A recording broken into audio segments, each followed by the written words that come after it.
Next പഠിക്കാനുള്ള ഒരു ഡിസീസാണ് dengue fever. ഇത് നമുക്ക് ഡീറ്റെയിൽഡായിട്ട് പഠിക്കാനുള്ളതല്ല, ജസ്റ്റ് ഒരു ഔട്ട്ലൈൻ മാത്രമാണ് പഠിക്കാനുള്ളത്.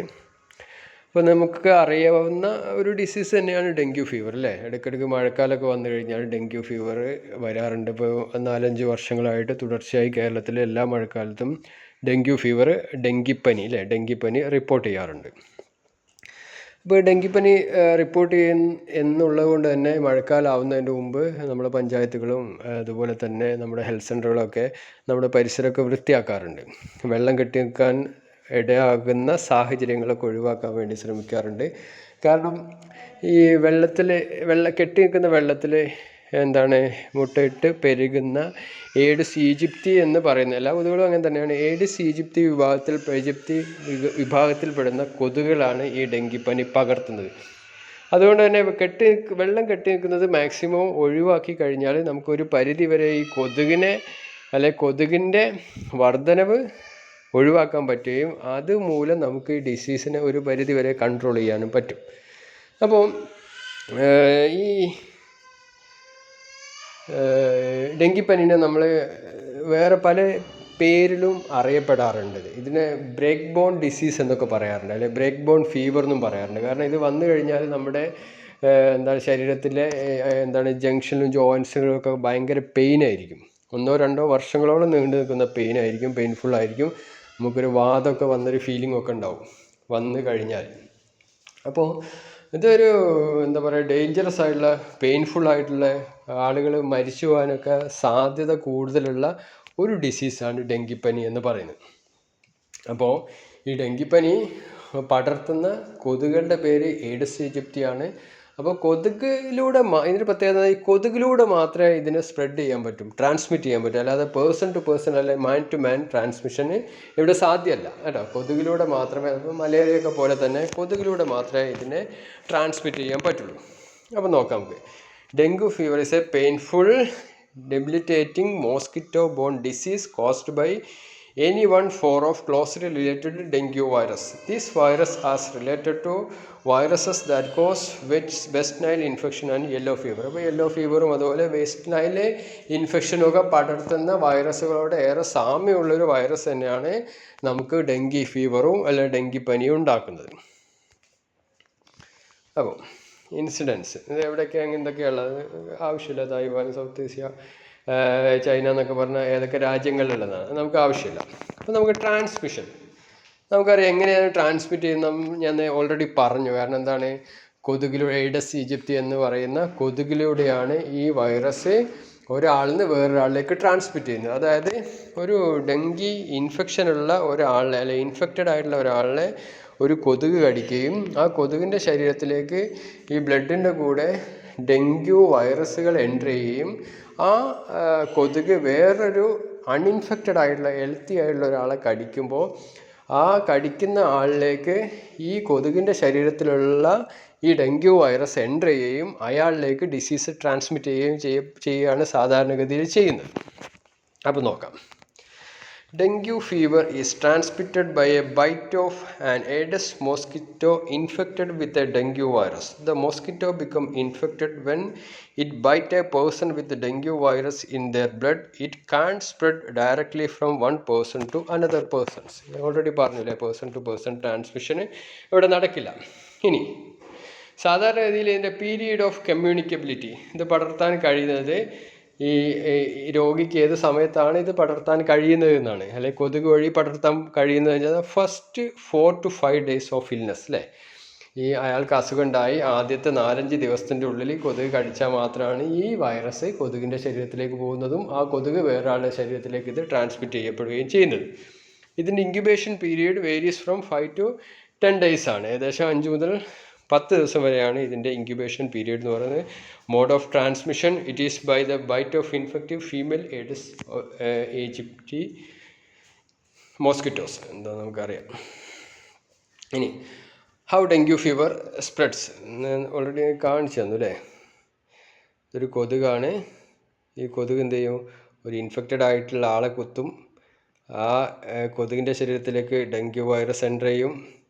എന്നിട്ട് അതെന്ത് ചെയ്യും, ആ കൊതുക് വേറൊരു ഹെൽത്തി ആയിട്ടുള്ള ആളുടെ ശരീരത്തിൽ കുത്തും. അയാളുടെ ശരീരത്തിലേക്ക് ഈ ഡെങ്കു വൈറസ് എൻ്റർ ചെയ്യും, എന്നിട്ട് അയാൾ ഇൻഫെക്റ്റഡ് ആവും. ഇങ്ങനെയാണ് ഈ ഡെങ്കു ഫീവർ സ്പ്രെഡ് ചെയ്യുന്നത്.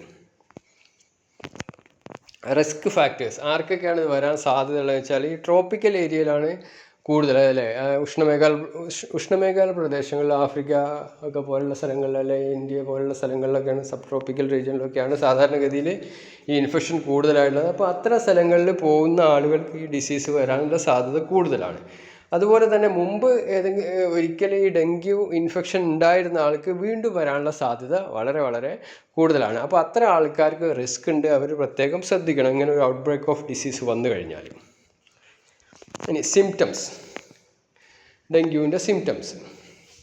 ഡെങ്കു സിംറ്റംസ് പറയുമ്പോൾ നമുക്കറിയാം, ഈ പ്ലേറ്റ്ലെറ്റ് ക്രമാതീതമായിട്ട് കുറഞ്ഞു പോകുന്ന ഒരു അസുഖമാണ് ഈ ഡെങ്കു ഫീവർ എന്ന് പറയുന്നത്. അപ്പോൾ രക്തത്തിൽ പ്ലേറ്റ്ലെറ്റിൻ്റെ എണ്ണം ക്രമാതീതമായിട്ട് കുറയുക, ഒരു 1 lakh വരെയൊക്കെയാണ് മിനിമം വേണ്ടത്. അപ്പോൾ അതിന് പകരം അത് 20,000, 30,000, 10,000, 5,000 താഴുകയും, പ്ലേറ്റ്ലെറ്റ് കുറയുമ്പോൾ സ്വാഭാവികമായിട്ടും നമ്മുടെ ബ്ലഡ് കട്ട പിടിക്കുന്നത് ഇല്ലാതാവുകയും നമ്മുടെ ശരീരത്തിലെ വിവിധ സ്ഥലങ്ങളിലൂടെ ബ്ലീഡിങ്, അല്ലേ, നമ്മുടെ സ്കിന്നിൻ്റെ അടിയിൽ കൂടെയും വിവിധ സ്ഥലങ്ങളിലൂടെയൊക്കെ പുറത്തോട്ടൊക്കെ ബ്ലീഡിങ് ഇങ്ങനെ ഉണ്ട്. നമ്മൾ ചിലപ്പോൾ യൂറിനിലും നമ്മുടെ നമ്മൾ തുപ്പുമ്പോൾ അല്ലെ ഛർദിൽ, വൊമൈറ്റ്സ്, എക്സ്ക്രീഷൻ, ഇതിലൂടെയൊക്കെ ബ്ലഡ് പുറത്തോട്ട് വരികയും ചെയ്യും കേട്ടോ.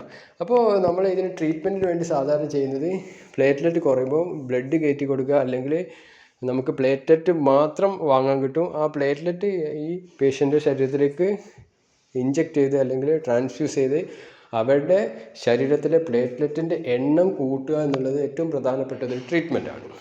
അപ്പോൾ നോക്കാം. Symptoms which usually begin 4 to 6 days after the incubation and last for up to 10 days may include. അപ്പോൾ ഇൻക്യുബേഷൻ പീരീഡൊക്കെ കഴിഞ്ഞ് ഒരു 4-5 ദിവസം, അല്ലേ, 4 to 6 days കഴിയുമ്പോഴാണ് സാധാരണഗതിയിൽ ഇതിൻ്റെ സിംറ്റംസ് ഡെവലപ്പ് ചെയ്ത് വരുന്നത്. അത് ഏകദേശം ഒരു 10 ദിവസത്തോളം അയാളുടെ ശരീരത്തിൽ അങ്ങനെ തന്നെ നിൽക്കും. ഇപ്പോൾ സിംറ്റംസ് നോക്കാം. സഡൻ ഹൈ ഫീവർ, പെട്ടെന്നുണ്ടാവുന്ന നല്ല പനി, സിവിയർ ഹെഡേക്ക്, അതുപോലെ തന്നെ പെയിൻ ബിഹൈൻഡ് ദ ഐ, കണ്ണിൻ്റെ പുറകിലെ അല്ലെ താഴ്ഭാഗത്ത് ഉണ്ടാകുന്ന പെയിന്, അതുപോലെ തന്നെ joint pain, muscle pain, fatigue, nausea, vomiting, ഇതൊക്കെയാണ് സാധാരണഗതിയിൽ ഉണ്ടാവുന്ന സിംറ്റംസ്. ഇനി പനി ഉണ്ടാവുമ്പോൾ നമുക്ക് ഇത്രയും സിംറ്റംസ്, പനി ഉണ്ടാവുന്ന സമയത്ത് ഉണ്ടാവുന്ന സിംറ്റംസാണിത്.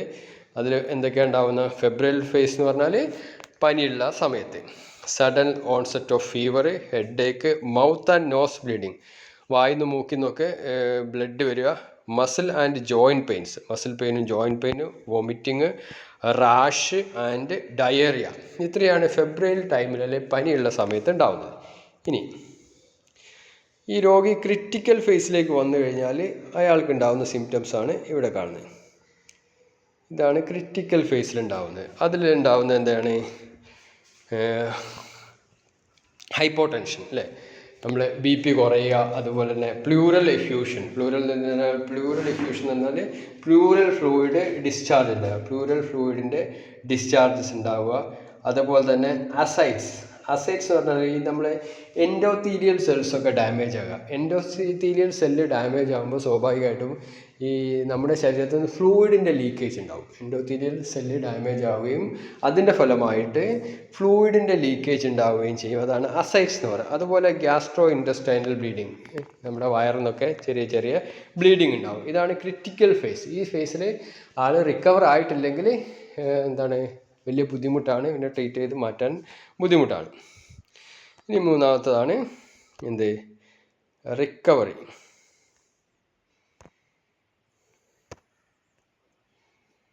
ഇവിടെ നിങ്ങൾ കാണുന്നു ലാസ്റ്റ് റിക്കവറി കേട്ടോ. റിക്കവറി ഫേസിൽ ആൾട്ടേർഡ് ലെവൽ ഓഫ് കോൺഷ്യസ്നെസ്, ബോധമൊക്കെ ബോധത്തിൽ ചെറിയ ചെറിയ മാറ്റങ്ങളൊക്കെ ഉണ്ടാവും.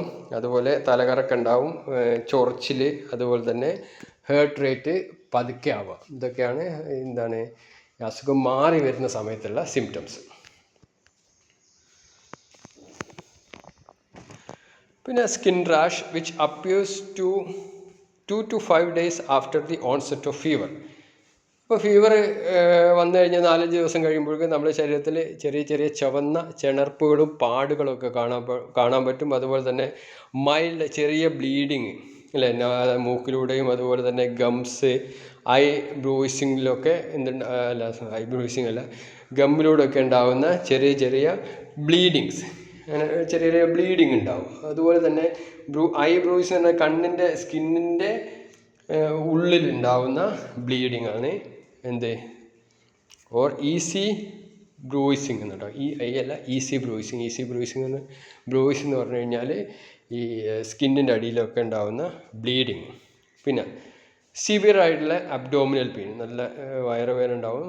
അതുപോലെ സ്ഥിരമായിട്ട് കുറേ സമയം നീണ്ടു നിൽക്കുന്ന വൊമിറ്റിങ്, ഗമ്മിന്നും നോസിന്നൊക്കെ ബ്ലീഡിങ് ഉണ്ടാവുക, നമ്മുടെ യൂറിനിലും സ്റ്റോളിലും വൊമൈറ്റ്സിലൊക്കെ ബ്ലഡിൻ്റെ കണ്ടൻറ്റ് ഉണ്ടാവുക, അതുപോലെ സ്കിന്നിൻ്റെ അടിയിൽ ചെറിയ ബ്ലീഡിങ് ഉണ്ടാവുക. അതുപോലെ തന്നെ എന്താണ്, ശ്വാസം എടുക്കാനുള്ള ബുദ്ധിമുട്ട്, അല്ലെങ്കിൽ വളരെ